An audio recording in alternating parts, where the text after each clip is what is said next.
Amén, gloria a Dios. Vamos a orar, hermanos, obviamente por la palabra del Señor que va a ser compartida, ¿verdad? Pero tenemos aquí otra petición de nuestra hermana María. Ella nos pide que oremos, dice, este jueves 8 va a tener una cirugía en su mano izquierda en Phoenix, y obviamente pues ella está pidiéndole al Señor que todo salga bien y ella pueda recuperar el movimiento completo de su mano, ¿verdad? Y también anoche nos llamó mi cuñada para platicarnos acerca de Carlos. Ustedes lo conocen, él ha estado aquí con nosotros. Ustedes saben que él es doctor, ¿verdad? Él tiene su clínica y un pequeño hospital. Y resulta que dice que alguien lo llamó, él andaba en algún lugar y alguien lo llamó y le dijeron, bueno, le hablaron así de una manera muy fea, ¿verdad? Y le dijeron, sabemos quién eres tú, sabemos qué carro manejas, y le dieron los detalles del carro, estas son las placas, sabemos dónde vives, sabemos cómo te vistes, sabemos de la clínica. Bueno, le dieron un montón de detalles, hermano, se lo tenían bien controlado. Y aparentemente, tristemente en Guatemala esto es bastante común, aparentemente como que quieren extorsionarlo. Y nosotros pues le dijimos que íbamos a estar orando por él, ¿verdad? El Señor puede librarlo, para el Señor no hay nada imposible. Así es que vamos a orar por estas dos peticiones, hermanos, amén. Cierra tus ojos junto conmigo. Señor, nos unimos para pedirte primero por nuestra hermana María.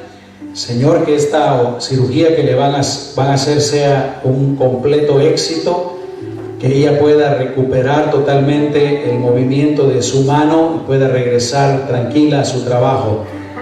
Para ti no hay nada imposible, Señor. La ponemos en tus manos. Señor, de la misma manera ponemos a Carlos Monzón allá en Guatemala en tus manos. Señor, repito, para ti no hay nada imposible. Tú puedes agarrar esta situación de tal manera en tus manos y resolverla completamente, Señor. En el nombre de Jesús ponemos su vida en tus manos. Dale fe, dale valor, dale seguridad de que todo va a estar bien, Señor. En tu nombre, Padre. Señor, en este momento que vamos a meditar en tu palabra, en tus asuntos, también nos ponemos nosotros en tus manos. Ayúdanos a que nuestro corazón esté listo y dispuesto para escuchar tu palabra. En el nombre de Jesús. Amén y amén. ¿Cuántos dicen amén, hermanos? Gloria a Dios. Aleluya. Bueno, déjenme hacerles una pregunta.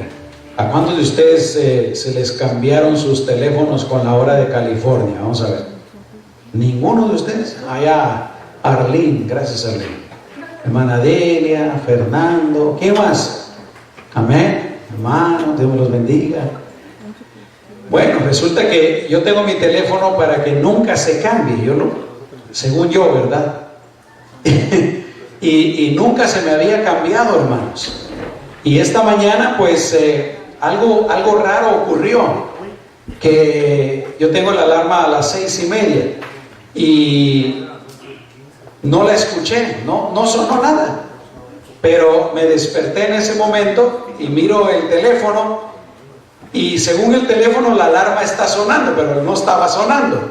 Y dije yo, pues qué raro, ¿verdad? Pero dije yo, qué bueno que me desperté precisamente en el momento que la alarma tiene que sonar. Eran las 6:31 de la mañana. Ya me levanto muy tranquilo, me fui a bañar, luego me fui a hacer un café y ya mi esposa me pregunta que cómo quiero el desayuno y toda la cosa. Cuando llego a la cocina, me dice mi esposa, mira, me dice, ese reloj se cambió. Tenemos un reloj así de pared en la cocina. Y a mí se me hizo un poquito raro. Y le digo a ella, ¿sabes qué? Le digo, ese reloj no es automático, ese reloj no se cambia. Y tenía las 8:13 de la mañana. Y ya miramos la estufa, las 8:13. Ya fui a ver yo a la cafetera, que también tiene reloj, las 8:13. Y le digo yo, ¿sabes qué? El teléfono se nos cambió. Y a correr, pues. Yo generalmente, hermanos, a las 8 de la mañana el domingo yo ya estoy en la iglesia. Imaginen, son las 8:13. En lo que corro Bueno, no dejé de desayunar, hermano. No importa qué hora sea. Me comí rápido el huevito que ella me había hecho. Me fui a lavar los dientes, ya me subo en el carro, son las 8 con 20, qué rápido, ¿verdad? Y ahí vengo para acá, hermanos, tarde. Cuando llego aquí me doy cuenta que no soy el único. Habían otros aquí que habían llegado tarde. Pero bueno, gracias a Dios que California, yo no sé si ustedes sabían, están votando en estas elecciones para ver si acaban con eso de estar cambiando la hora. Yo espero que lo hagan para que no nos vuelva a afectar de esa manera, ¿verdad? Que no nos molesten a los que vivimos en Arizona. Ellos que hagan lo que quieran. Bueno, vamos a abrir la palabra del Señor, hermanos. San Lucas capítulo 22, versículo 19.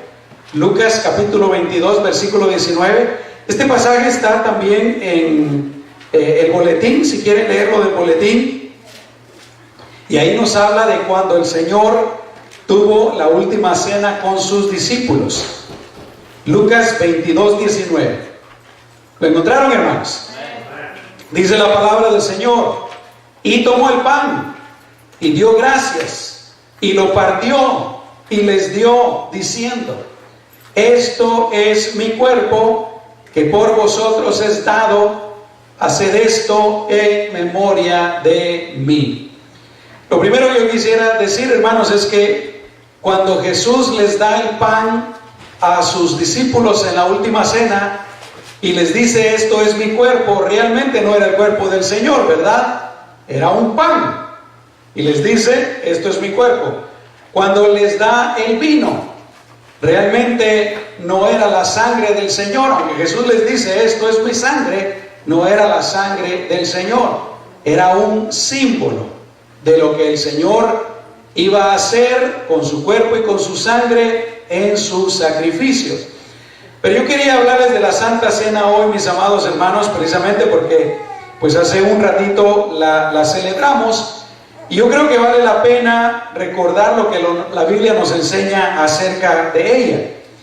Y la Santa Cena que nosotros celebramos, de la misma manera como la última cena de nuestro Señor era un símbolo de Él, nuestra Santa Cena también es un símbolo primero de nuestro Señor Jesucristo, pero también de la última cena.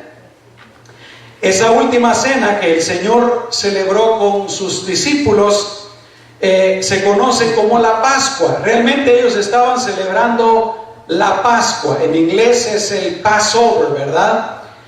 ¿Se recuerdan ustedes allá en el libro de Éxodo capítulo 12? El Señor está por liberar a Israel de la esclavitud de Egipto, y ya han pasado 9 plagas. Está por venir la 10ª plaga, que es la plaga sobre los hijos primogénitos de Egipto. Y antes de que suceda esa plaga, el Señor les da este mandamiento a Israel: van a celebrar una cena, les dice. Van a agarrar un cordero, a sacrificar ese cordero, y durante la cena van a comer ese corderito, y con la sangre del cordero van a pintar allá afuera los marcos de las puertas, los marcos de las ventanas. Y el Señor les dice otras cosas. Dice: cuando coman la cena no se van a sentar, tampoco la van a comer vestidos como quieran, sino que la van a comerla vestidos como que ya van a salir de viaje, como que van a salir ya de Egipto, porque en realidad así iba a ser. Entonces la van a comer parados, totalmente vestidos, van a comer el cordero, y con el cordero hierbas amargas. Esas hierbas amargas significa todo lo que ustedes han estado sufriendo en Egipto. Cada vez que coman hierbas amargas se van a recordar del sufrimiento de Egipto, de la esclavitud. Y así lo hicieron. Esa noche pasó esa última plaga y mató a todos los hijos primogénitos de los egipcios. Y el Señor les dijo: esa sangre de ese cordero que ustedes pintaron en las puertas y en las ventanas va a impedir que que esa plaga entre en sus casas. Si ustedes celebran esa cena, si ustedes tienen pintadas sus puertas y sus ventanas, la muerte no va a entrar en sus casas, se van a salvar. Y ese cordero, hermanos, es un símbolo, o mejor dicho, era un símbolo de nuestro Señor Jesucristo. Esa sangre era un símbolo de nuestro Señor Jesucristo, de la sangre de nuestro Señor Jesucristo. Y así, mis amados hermanos, se anunció el sacrificio de Cristo. Y lo mismo es para nosotros. Si nosotros creemos en Jesús, si nosotros somos lavados al creer con la sangre de Cristo, entonces también recibimos el perdón de nuestros pecados, recibimos la vida eterna, y la muerte eterna no tiene ningún poder sobre nosotros. ¡Aleluya! Vamos a morir un día, pero vamos a vivir eternamente para la gloria y honra de nuestro Señor Jesucristo. ¡Aleluya! Así es que el Señor instituye esa celebración de la Pascua. Los judíos hasta el día de hoy todavía celebran la Pascua. Y eso, repito, era un símbolo del sacrificio de Cristo. Jesucristo la está celebrando. Pero imagínense ustedes el significado que tiene para el Señor. Porque Él está celebrando Él mismo lo que Él está por hacer. Algo tremendo. Y nosotros pues lo celebramos por medio de la Santa Cena. Yo quisiera, hermanos, decir algo que es interesante, y de una vez se los voy a decir. No es tan importante, pero creo que sí es interesante comentarlo y que todos lo sepamos. Según la tradición, Jesús celebró la cena o la última cena el último jueves de lo que llamamos la Semana Santa, ¿verdad? Dicen amén, hermanos. Eso es lo que hemos escuchado toda la vida. Jesús celebró la última cena el día jueves. El día jueves Jesús fue a Getsemaní a orar. El día jueves Jesús fue arrestado y fue llevado y pasó toda la noche arrestado. Y el día viernes, repito, según la tradición, Jesús murió. Eso es lo que se nos ha dicho toda la vida, ¿no es cierto? Ahora, escuchen, hay evidencias de que en realidad la última cena se celebró no el día jueves, sino que el día miércoles. ¿De dónde viene la confusión? ¿De dónde viene la creencia de que la última cena fue el jueves y de que Jesús murió el viernes? Esa creencia viene del hecho de que las Escrituras dicen de que ellos andaban apurados para sepultar a Jesús porque se acercaba el día de reposo. Dice, por ejemplo, Lucas capítulo 23, versículo 54, era el día de la preparación. Y aquí está hablando de la muerte de Jesús. O sea, Él ya murió, ¿verdad? Y lo van a sepultar. Era el día de la preparación. Y estaba para comenzar el día de reposo, dice. Por eso es que todo el mundo piensa que Jesús murió el viernes. Porque piensan, bueno, ahí viene el día de reposo. ¿Y el día de reposo qué día es, hermanos? Sábado. ¿Verdad que sí? Entonces dicen que Jesús tuvo que haber muerto el día viernes. Por ejemplo, en Juan capítulo 19, versículo 41 dice: y en el lugar donde había sido crucificado había un huerto, y en ese huerto había un sepulcro nuevo, en el cual aún no había sido puesto ninguno. Allí pues, escuchen esto, por causa de la preparación de la Pascua de los judíos, y porque aquel sepulcro estaba cerca, pusieron a Jesús. Las Escrituras pues nos dan la impresión de que andaban apurados, bajando el cuerpo de Jesús para sepultarlo antes del día de reposo, antes del día sábado. ¿Ok? Pero aquí está el asunto, hermanos. El año en que Jesús murió, hubieron esa semana 2 días de reposo, no solo uno. sino que 2 días de reposo. ¿Cuál fue el primer día?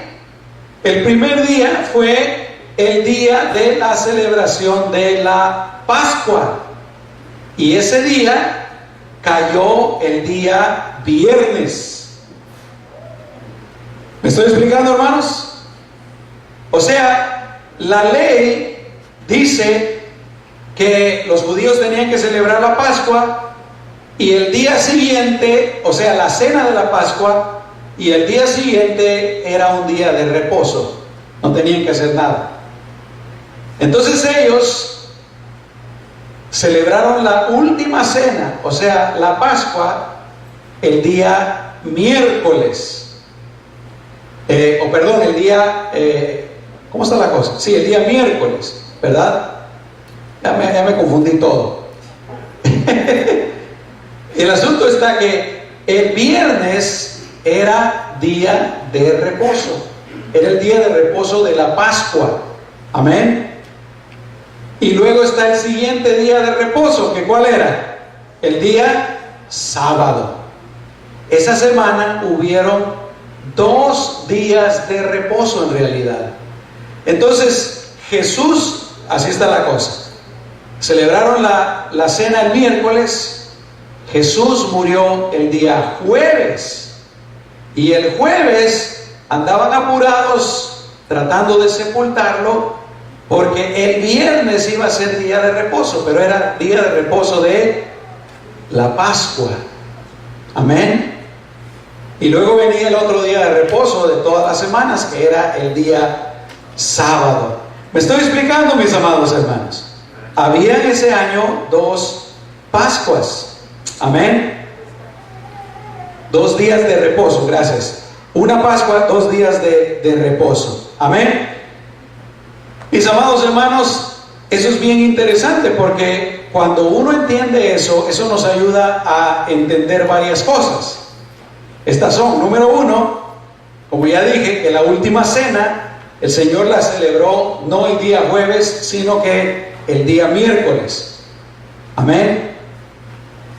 En segundo lugar, nos ayuda a entender pues de que Jesús fue arrestado el miércoles y fue crucificado y muerto el día jueves y no el viernes. Nosotros hemos escuchado toda la vida, ¿verdad? Viernes Santo. El viernes fue cuando el Señor se murió. Amén. Y en tercer lugar, cuando uno entiende esto, muchas personas creen que la Biblia no dice nada acerca de uno de los días. Esto se me hace a mí interesante. Yo les voy a ser sincero, hermanos. Yo mismo he enseñado esto. ¿Por qué? Por 2 razones. Número 1, como les decía al principio, porque realmente no es tan importante. No es de vida o muerte. Y número 2, porque no he querido causar confusión en ustedes, ¿verdad? Pero en este caso yo quiero hacerlo por nuestro propio conocimiento personal. Pero si uno cree, póngame atención, si uno cree que Jesús murió el viernes y uno cree que la cena la celebraron el día jueves, cuando ustedes leen lo que la Biblia dice acerca de la cronología de esa última semana de Jesús, de la Semana Santa, uno puede seguir, hermanos, día por día.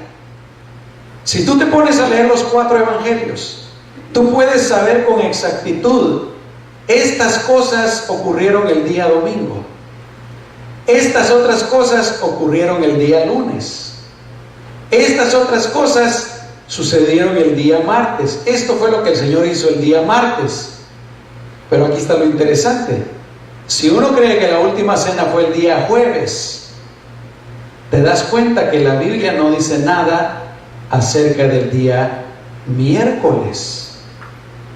Y muchos dicen que ese día fue un día de silencio, que aparentemente Jesús siguió enseñando, pero no tienen una explicación apropiada para decir qué fue lo que sucedió el día miércoles.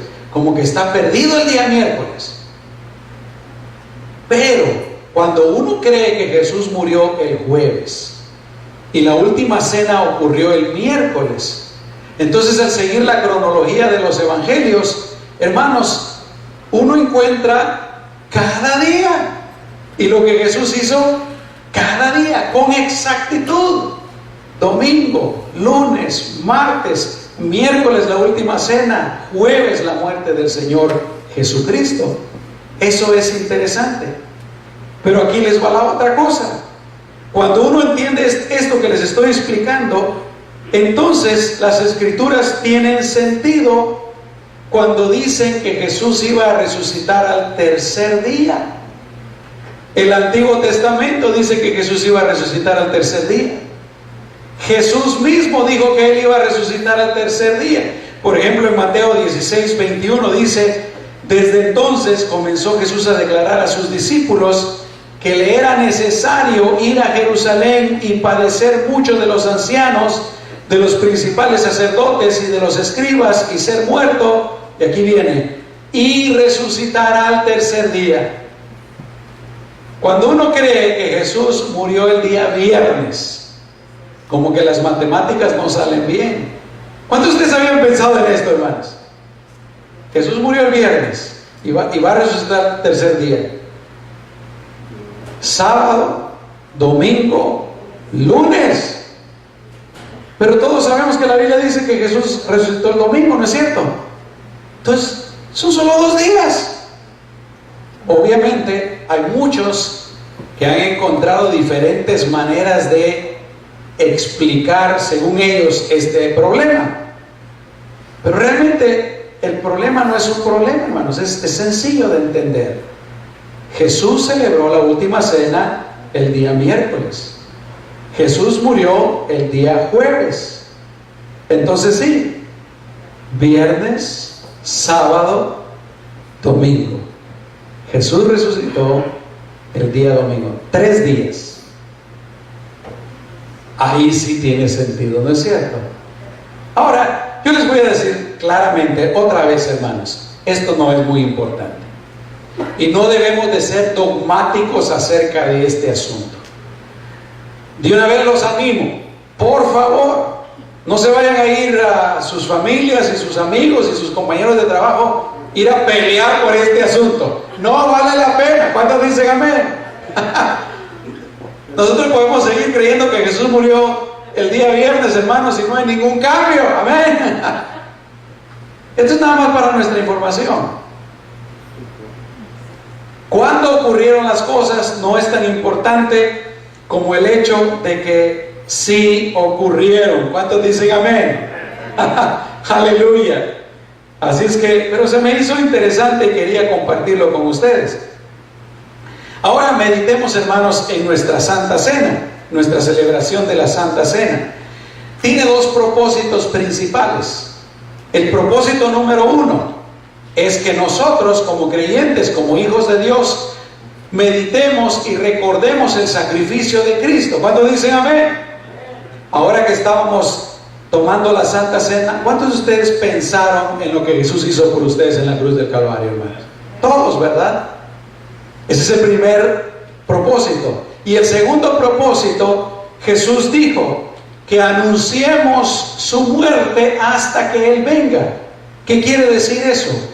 Que sigamos anunciando en el mundo que Jesús vino a morir en nuestro lugar y que si creemos en Él podemos recibir el perdón de nuestros pecados y la vida eterna. Sigamos anunciando, mis amados hermanos. Dicen amén. Porque Cristo salva, Cristo cambia, Cristo transforma, y Él también quiere salvar a todos los que están perdidos. Amén. ¿Cómo se debe celebrar la Santa Cena? En primer lugar, la Biblia no nos dice cada cuánto tenemos que hacerlo, solo nos dice que lo hagamos. Jesús dijo: hagan esto en memoria de mí.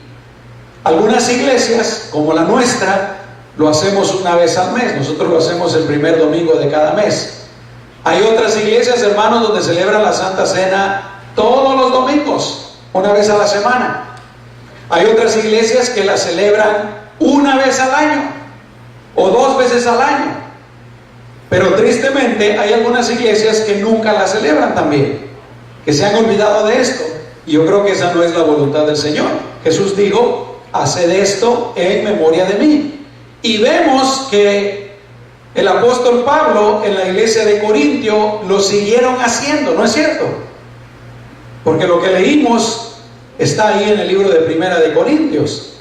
Entonces tenemos que hacerlo constantemente. Cada cuánto no es tan importante, pero hay que hacerlo. La otra cosa es los detalles acerca de cómo debemos celebrar la Santa Cena. Tampoco son tan importantes, hermanos. Nosotros usamos vasitos de plástico, que es lo más común en las iglesias cristianas, ¿verdad? Usamos panecitos que yo compro en esta compañía, y me gustan esos panecitos porque no importa cuánto tiempo los tenga ahí guardados, duran mucho tiempo, hermanos. Amén. En otras ocasiones que me he tomado un poquito más de tiempo, hemos partido otro tipo de pan, ¿verdad? Y lo hemos compartido. Esos detalles no son importantes, hermanos. ¿Por qué se los digo? Porque ¿cómo somos los seres humanos, verdad? Que por todo nos queremos pelear, ¿no es cierto? Hay iglesias donde han habido pleitos y hasta han habido divisiones a causa de esto. Algunas personas, no, tenemos que celebrarlo exactamente como lo celebraban y lo celebran los judíos. Otros dicen, tenemos que celebrarlo exactamente como Jesús lo hizo. Otros dicen, tenemos que usar vino de verdad. No tenemos que usar ese jugo de uva que usa el pastor. Y mejor si me pasan un vaso de este tamaño. Así es. Otros dicen, no tienen que ser esos panecitos, tiene que ser un pan grande. Nos pasamos el pan y cada quien agarra un pedacito. No tiene que ser una copita para cada quien. Tiene que ser una sola copa y nos la pasamos todos. Hermanos, si yo voy a algún lugar donde están celebrando la Santa Cena con una sola copa y 20 personas ya tomaron antes que yo, perdónenme, pero yo no voy a tomar de esa copa. Aleluya. Señor, hoy no voy a tomar la Santa Cena. El punto es que los detalles no son importantes, hermanos. Lo que importa son los dos propósitos: recordar, meditar en el sacrificio de Cristo por nosotros, pedirle perdón si estamos mal, ponernos a cuentas con Él, y luego animarnos a seguir predicando el Evangelio. ¿Cuántos dicen amén? Bueno, vamos a dejar eso por un lado. Yo quiero compartirles algunas realidades, 3 realidades de la última cena de nuestro Señor con sus apóstoles. La primera realidad es de que esa última cena de Jesús con sus apóstoles fue una despedida temporal. Y siempre me gusta escuchar y leer las palabras de Jesús. Jesús le dice a sus discípulos, están todos ahí sentados. En primer lugar, hermanos, en aquel entonces no usaban sillas como las nuestras. Se sentaban en el suelo. Ahí está el primer no para mí. Yo no podría estar sentado en el suelo.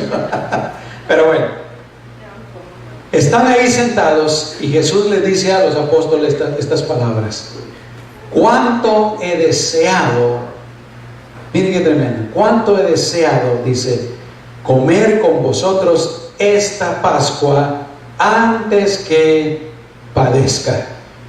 Jesús sabía lo que le esperaba, que iba a ser arrestado, que iba a ser inmolado, que iba a sufrir, que iba a morir por todos nosotros. Y esa cena es muy especial para Él. Cuánto he deseado, cuánto he anhelado, esperado este momento. Qué tremendo, ¿verdad?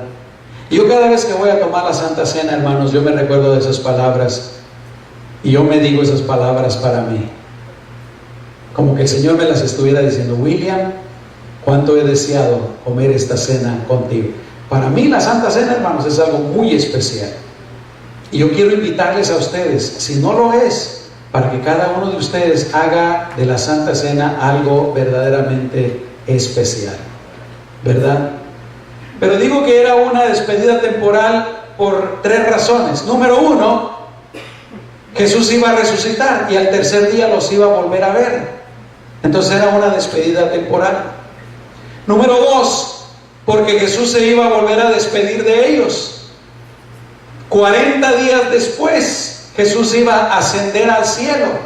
Y ese día el Señor les iba a decir: id por todo el mundo predicando el Evangelio a toda criatura. Vayan, hagan discípulos, bautícelos en el nombre del Padre, del Hijo y del Espíritu Santo. Enséñeles todo lo que yo les he mandado. Y aquí yo estoy con vosotros todos los días. Ahí Él se iba a despedir una vez más. Pero no solo eso. Esa cena era una despedida temporal porque Jesús va a volver a venir. ¿Cuántos dicen amén, hermanos? Y no solamente lo van a ver los 12 discípulos o los 120 que estaban en el aposento alto, lo vamos a ver todos los que hemos creído en Él. Aleluya, amén. Un día vamos a escuchar una trompeta. Yo no sé cómo va a ser eso. Lo vamos a escuchar en nuestro corazón o nuestra mente, y en ese instante vamos a ser llevados a la presencia del Señor en las nubes, todos los que hemos creído en Él. Pero bueno, esa es la primera realidad, una despedida temporal. La segunda realidad de la última cena, hermanos, es que Jesús aprovechó esa última cena para impartir grandes lecciones, muchas lecciones. Yo quiero compartirles, o recordarles, mejor dicho, solo 4 de esas lecciones. La primera lección es acerca del nuevo mandamiento. Jesús dijo: un mandamiento nuevo os doy, que os améis unos a otros, como yo os he amado, que también os améis unos a otros. En esto conocerán todos que sois mis discípulos, si tuviereis amor los unos con los otros. Hermanos, el amor es tan importante. El amor es lo más importante en las relaciones interpersonales. El amor es lo más grande. ¿Cuántos dicen amén? La comunicación es importante, pero no es más importante que el amor. Hay muchas cosas que son importantes, pero lo más importante es el amor, hermanos. Le preguntan a Jesús: Señor, ¿cuál es el mandamiento más grande? ¿Verdad? Y dice él: y el segundo mandamiento es similar al primero: amarás a tu prójimo como a ti mismo. Y no solamente eso, dice el Señor: también amen a sus enemigos. Y a nosotros los cristianos dice: ámense como yo los he amado. El amor es lo más importante, hermano. Déjame hacerte una pregunta: ¿hay alguien a quien tú necesitas amar, mostrarle tu amor? El Señor nos anima para que lo hagamos. Dicen amén, hermanos. El amor es lo más importante. Por ejemplo, entre los esposos, ¿cuál es el mandamiento con relación a la relación matrimonial más importante para el esposo, hermanos? ¿Verdad? El Señor nos dice: maridos, amen a su mujer como yo los he amado también, que di mi vida por la iglesia. El amor es lo más importante, hermanos. Amor a nuestra familia, amor a nuestros hermanos en Cristo, amor a nuestros compañeros de trabajo, amor al vecino, amor a todos. ¿Cuántos dicen amén? Amén. Gloria a Dios. Aquí va la segunda lección. Esa noche Jesús también declaró que Él era el único camino al Padre. Jesús dijo, ahí fue donde Él dijo estas palabras, hermanos: yo soy el camino y la verdad y la vida, y nadie viene al Padre sino por mí. Ninguna religión salva, hermanos. Eso de que todas las religiones llevan a Dios, eso es mentira. Solo hay un camino, y es Jesucristo, nuestro Señor. Él fue el que dio su vida. Dicen amén, hermanos. Amén. Solo un camino. Tercero, la tercera lección de esa noche, con relación a la grandeza en el servicio. Jesús les dice, porque hubo un pleito entre ellos. Fíjense, parecía como que no era la última cena, sino que como era la cena de Thanksgiving. Aquí en Estados Unidos, ¿verdad? Se ríen porque se junta la familia para Thanksgiving a cenar, y siempre hay pleitos, especialmente cuando se ponen a hablar de política o de religión. Siempre hay pleitos. Y aquí hay un pleito también, hermano. Se ponen a discutir entre ellos quién va a ser el más grande. Fíjense nomás. Uno estaba diciendo, pues, ¿saben qué? Yo, tal vez Juan, ¿verdad? El apóstol Juan, yo estoy bien cerca del Señor, yo lo amo, Él me ama, ¿verdad? A lo mejor yo voy a ser grande. Pedro tal vez estaba diciendo, pero ¿quién caminó en el agua? ¿Quién hizo esto? ¿Quién hizo lo otro? ¿Quién confesó que era el Cristo? Que Él era el Cristo. A lo mejor yo voy a ser más grande. Y Jesús se da cuenta del pleito. Y Jesús les dice, ¿saben qué? Apóstoles, discípulos, en el mundo las cosas funcionan de una manera, pero en el reino de los cielos las cosas funcionan diferente. Ustedes, ¿conforme a qué se quieren comportar? ¿Se quieren comportar conforme al mundo o conforme al reino de los cielos?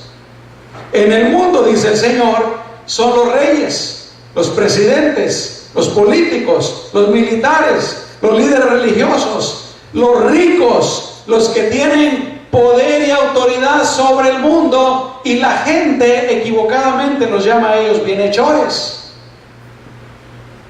Pero ¿saben qué? Jóvenes, les pudo haber dicho Jesús, ¿verdad? Aunque él era tal vez la misma edad o hasta más joven que alguno de ellos. ¿Saben qué? En el reino de los cielos es diferente. Que no sea así entre ustedes. El que quiera ser mayor, el que quiera ser más grande, el que quiera ser más importante, dice, tiene que comportarse como el más joven. Y el que quiera dirigir, el que quiera autoridad, tiene que comportarse como el que sirve. Qué tremendo, ¿verdad? Les dice el Señor, ¿quién es más importante? ¿Quién es más grande? ¿El que se sienta a la mesa o el que sirve? Desde el punto de vista humano, la respuesta es el que se sienta a la mesa. Pero Jesús les dice, con ustedes no va a ser así. Ustedes van a ser los que sirven la mesa. Qué tremendo, ¿verdad? Yo creo que todos le podemos decir al Señor, Señor, ayúdame a captar esta idea. Ayúdame a ser verdadero siervo, humilde. ¿Se recuerdan lo que dijo el Señor? Cualquiera que se enaltece será humillado, y el que se humilla será enaltecido. Esto hasta lo vemos en la iglesia el día de hoy, hermanos. Se ha metido una plaga en la iglesia el día de hoy. Todo el mundo quiere ser apóstol, todo el mundo quiere ser profeta, todo el mundo quiere salir en la televisión y tener muchos seguidores, y quieren que los sirvan y que les den. Y eso es contrario a Jesús y es contrario a la palabra del Señor. Porque aquí viene la cuarta lección. Aquí viene la cuarta lección. Jesús no solo lo dijo con palabras, sino Él lo dijo con hechos, ¿verdad? Dice la Biblia que Jesús se quitó el manto. En aquel entonces usaban básicamente dos prendas de vestir, las principales, ¿verdad? Una túnica y un manto, que era, podríamos compararlo con un saco el día de hoy, con un abrigo el día de hoy. Entonces Jesús se quitó, dice la Biblia, el manto. Luego dice la palabra del Señor que agarró una toalla, que no era una toalla como las que nosotros usamos el día de hoy, hermanos. Pudo haber sido cualquier garra, ¿no es cierto? Y dice que era algo para secarse, y se la ciñó en la cintura. Y luego, ¿qué dice la palabra del Señor? Agarró un recipiente, un lebrillo, dice, echó agua y empieza a lavarle los pies a los discípulos. Jesús les acaba de decir, el que quiere ser más grande tiene que ser como el más joven, como el que sirve. Y Él se pone a darles el ejemplo. Dios, hermanos, se pone a darles el ejemplo de lavarle los pies. Lavar los pies en aquel entonces era el trabajo, si era una familia pobre, del hijo menor o de la hija menor, era el trabajo más insignificante. Cuando llegaba un visitante a la casa, como nosotros hacemos el día de hoy, ¿verdad? El día de hoy nosotros, quiere un vasito de agua, le gustaría tomar un café. En aquel día, lavarle los pies. Y si era una familia que era un poquito más pudiente, el trabajo era de los esclavos más bajos, hermanos. Los mejores esclavos andaban haciendo trabajos más importantes, pero el esclavo más insignificante, más bajo, era el que estaba en la casa y era el que le lavaba los pies a las visitas. Aquí está Jesús lavándole los pies. Nosotros queremos ser grandes, hermanos. Yo les voy a decir una cosa, esto es más difícil. Ser grande de esta manera es más difícil que ser grande como lo hace el mundo, hermanos. Y llega con Pedro, el Señor, ¿verdad? Y Pedro le dice: momento, Señor, conmigo no vas a hacer eso. Es probable que Pedro haya captado, ¿verdad? ¿Cómo es posible que Jesús, el Mesías, me quiera lavar a mí los pies? Aquel a quien estábamos esperando para nuestra salvación, me quiera lavar a mí los pies. Pero Jesús le revela algo bien tremendo. Jesús le dice a Pedro: Pedro, si yo no te lavo los pies, tú no vas a tener parte conmigo en el reino de los cielos. Y es que ese lavamiento de pies que estaba haciendo Jesús, hermanos, ¿saben ustedes qué representa? Representa la sangre del Cordero, la sangre de Jesús, que es la que nos limpia de todo pecado. Por eso Jesús le dice a Pedro: Pedro, si yo no te lavo, si no te dejas lavar por mi sangre, no vas a recibir el perdón de tus pecados y no vas a ir al cielo. Y lo mismo es el día de hoy. Si una persona no cree en Jesucristo, sus pecados no pueden ser lavados y perdonados, y no va a ir al cielo. Pues ahí responde Pedro, bien exagerado, como siempre, ¿verdad?